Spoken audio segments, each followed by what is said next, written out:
Kementerian Haji dan Umrah mencatat sekitar 22.000 jamaah dan petugas haji reguler maupun khusus telah kembali ke Indonesia pada fase kedua pemulangan. Hingga hari kedua, sebanyak 44 kloter dengan total 17.445 jamaah dan petugas telah diberangkatkan dari Arab Saudi, dan 15.086 diantaranya telah tiba di tanah air. Sementara itu, jamaah dan petugas haji khusus yang sudah kembali mencapai 7.547 orang. Pemerintah juga menghimbau seluruh jamaah untuk menjaga paspor selama proses kepulangan guna menghindari kendala administrasi saat kembali ke Indonesia. Bismillahirrahmanirrahim. Assalamualaikum warahmatullahi wabarakatuh. Salam hormat kami kepada seluruh masyarakat Indonesia, khususnya para jemaah haji Indonesia di Tanah Suci serta keluarga jemaah yang mengikuti perkembangan penyelenggaraan ibadah haji di tanah air.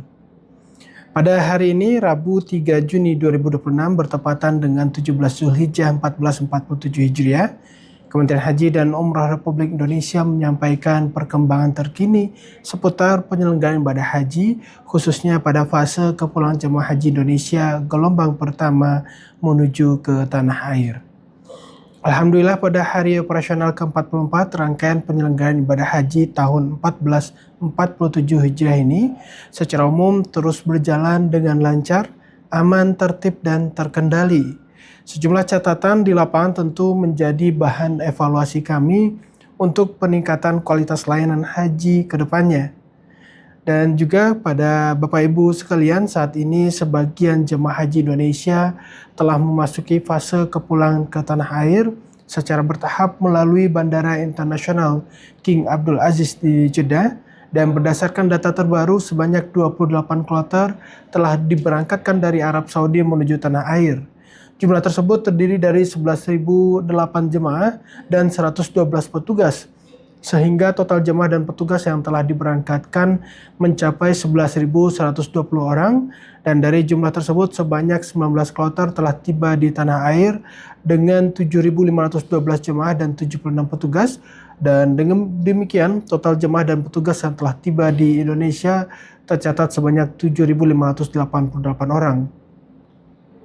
Dan sementara itu untuk jemaah haji khusus sampai dengan hari ini tercatat 6.002 jemaah dan 286 petugas telah pulang ke tanah air, sehingga totalnya mencapai 6.288 orang. Dan Kementerian Haji dan Umrah memastikan proses kepulangan jemaah haji reguler maupun haji khusus terus dikawal agar berjalan tertib, aman, dan juga lancar. Bapak dan Ibu sekalian, pada hari kedua masa kepulangan terdapat beberapa penerbangan jemaah haji Indonesia di Terminal Haji Bandara Internasional King Abdul Aziz Jeddah yang mengalami keterlambatan. Tentu berkaitan dengan ini, penerbangan tersebut meliputi tujuan Surabaya yaitu SV5160, SV5162 dan SV5166, serta tujuan Jakarta dengan penerbangan SV5164 dan juga SV5172.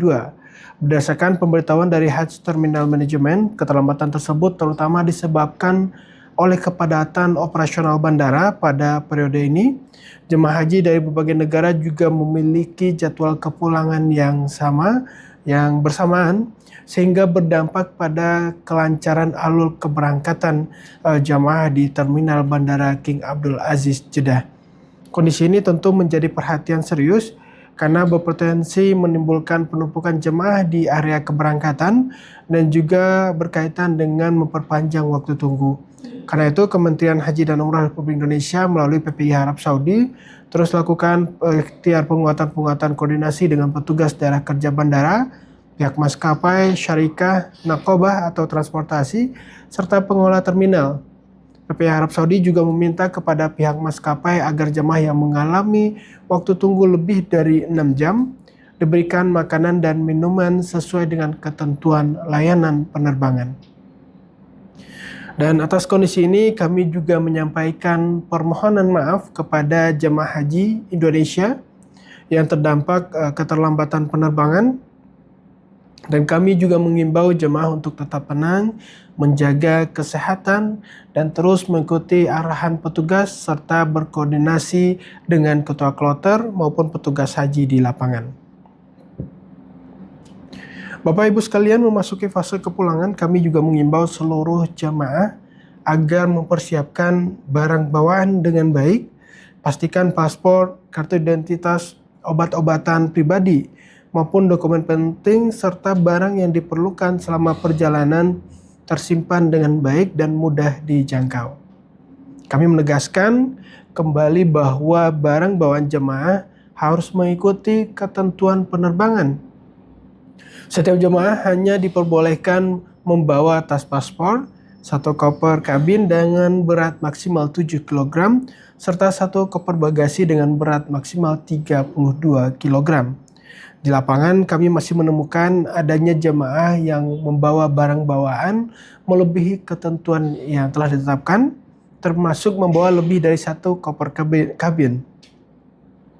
Kepatuhan terhadap aturan ini penting agar proses pemeriksaan, boarding, dan penerbangan berjalan lancar serta tidak menghambat jemaah lainnya. Yang juga sangat penting kami kembali ingatkan dan juga menegaskan kepada para jamaah bahwa air zam-zam tidak boleh dimasukkan ke dalam koper bagasi maupun koper kabin jamaah dalam bentuk apapun. Larangan ini harus dipatuhi seluruh jamaah tanpa terkecuali, termasuk juga dari keluarga di tanah air juga mengingatkan keluarga yang berada di tanah suci sedang melaksanakan ibadah haji untuk betul-betul memperhatikan peringatan dan juga himbauan dari PPI Arab Saudi maupun dari otoritas Arab Saudi untuk tidak membawa air zam-zam di dalam koper kabin ataupun koper yang tadi di bagasi. Karena memasukkan air zam-zam ke dalam koper dapat mengganggu proses pemeriksaan barang yang juga akan menyebabkan pembongkaran koper, keterlambatan bagasi, serta menghambat kelancaran kepulangan jamaah lainnya. Untuk itu jamaah tidak perlu membawa air zam-zam secara mandiri karena setiap jamaah haji Indonesia akan menerima air zam-zam sebanyak 1 galon berisi 5 liter di debarkasi masing-masing setelah tiba di tanah air, sesuai dengan mekanisme resmi yang telah ditetapkan. Bapak Ibu sekalian, kami juga menyampaikan bahwa layanan transportasi bus salawat telah kembali beroperasi untuk melayani jemaah yang akan melaksanakan ibadah umroh ataupun ibadah lainnya maupun sholat di Masjidil Haram. Dan saat ini sebanyak 25 rute telah beroperasi dengan dukungan 421 bus salawat. Jemaah yang memanfaatkan layanan bus salawat diminta untuk tetap memperhatikan kondisi kesehatan, mengikuti arahan petugas, dan juga tidak memaksakan diri apabila kondisi fisik tidak memungkinkan. Kondisi cuaca di Makkah masih cukup panas, karena itu jamaah diimbau memperbanyak konsumsi air putih, makan secara teratur, dan juga beristirahat cukup, serta menggunakan pelindung diri seperti payung saat beraktivitas di luar hotel maksud kami, dan juga bagi jamaah lanjut usia, jamaah disabilitas, dan juga jamaah perempuan, serta jamaah dengan risiko kesehatan tinggi. Kami juga mengajak ketua kloter, ketua rombongan, ketua regu, serta keluarga dan juga sesama jemaah untuk terus memberikan perhatian dan pendampingan. Dan mari kita terus menjaga kekompakan, saling membantu, dan saling mengingatkan dalam kebaikan hingga seluruh jamaah kembali ke tanah air dengan selamat. Semoga Allah Subhanahu wa Ta'ala menerima seluruh amal ibadah para jamaah haji Indonesia, memberikan kesehatan dan kekuatan, serta mengantarkan seluruh jamaah kembali ke Indonesia dengan selamat dan menjadi haji yang mabrur. Haji ramah lansia, disabilitas, dan perempuan. Wassalamualaikum warahmatullahi wabarakatuh.